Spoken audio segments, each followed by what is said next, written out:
You're listening to today's inspirational message on the Proverbs with Kurt Bjorklund. I'm going to just call today two gifts that a person who is spiritually minded gives to the people around them. Again, this chapter, if it has a unifying theme, is that the crucible is for silver and the furnace for gold, and the Lord tests the hearts. So when your heart is right and been refined and being refined, here are two things that I believe you will give to the people around you. Verse 17, a friend loves at all times, and a brother is born for adversity. So we'll give constancy to the people around us. And then verse 22 says this, a joyful heart is good medicine, but a crushed spirit dries up the bones. And the second gift that we give is cheerfulness, or a happy countenance. So a friend loves at all times. A couple commentaries say this about this. Here's one. This saying does not identify true love with family relationships as such, but more generally with constancy in difficult times. Bruce Waltke says, a friend rejoices and weeps with you, and he cites Romans 12:15, but a relative functions more as a safety net. And then Hubbard puts it this way, he says, foul weather friends are the only ones worth having.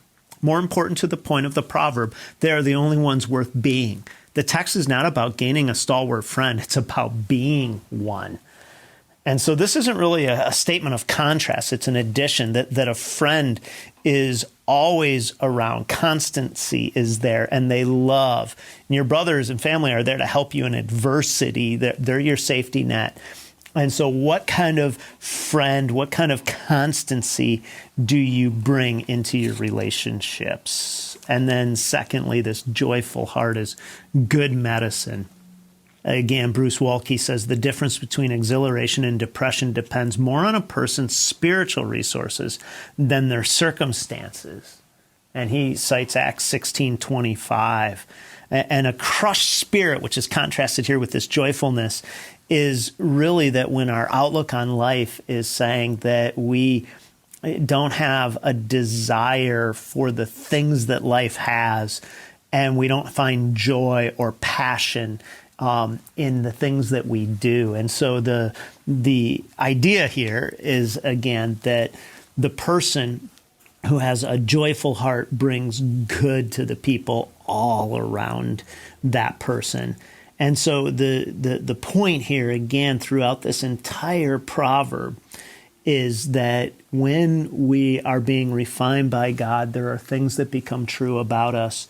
And the two gifts here that they lead us to give is constancy to people in our lives and cheerfulness to people around us. Now, I recognize that constancy is something you can choose to say, I'm going to offer this, whereas cheerfulness, you might say, well, either I'm cheerful or I'm not cheerful. It's not really a choice.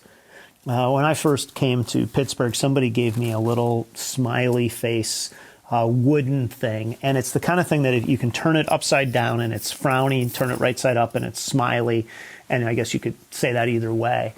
And it was meant, I assume, just as a simple reminder that you and I can choose which countenance we're going to have, either positive and cheerful and being good medicine, or negative and not happy around people.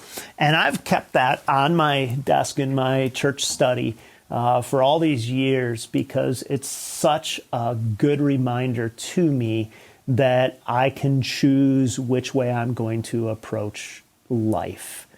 And the spiritual resources, why I like the Waltke quote, that we have in God are the resources that give us the ability to say, I'm not choosing this because of my circumstances. I'm choosing it because of what is true about me, that God has made true, what God has done. And that's the reason I can choose cheerfulness day after day after day. And so today, my question for you is, are you choosing constancy as a friend, and are you choosing cheerfulness in your interactions? Because being refined by God will allow you to do that, and you will bring much good to those in your life. Thanks for joining us here today. There's a lot of great content to explore on Orchard Hill Plus and on the Orchard Hill main feed from the weekend. Have a great day.